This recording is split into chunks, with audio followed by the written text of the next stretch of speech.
Not so long ago, France's aging nuclear reactors seemed headed for retirement. President Emmanuel Macron had called for closing more than a dozen of the country's 56 reactors by 2035 and sharply reducing nuclear's share in the country's electricity mix. But earlier this year, that changed. Ce que nous avons à bâtir aujourd'hui. What our country needs, and the conditions are there, is the rebirth of France's nuclear industry. Now, along with boosting green energy, Macron wants to build up to 14 nuclear plants in the coming decades.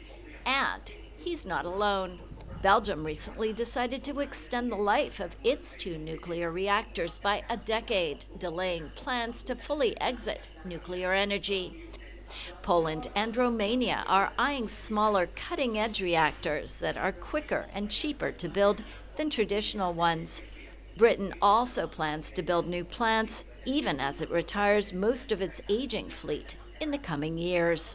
Certainly the current global energy situations, Russia's war on Ukraine, are driving interest, really making countries review their own plans for how they can then move away from external or imported sources of energy.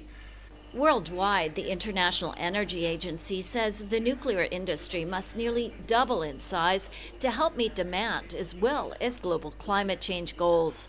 The European Union is especially under pressure to find low-carbon alternatives to Russian oil and gas.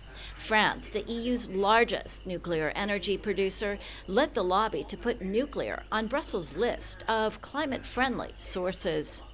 Nuclear should be seen as part of a larger energy mix to help Europe transition to a carbon-free future, says the IEA's Warner. So we need a very broad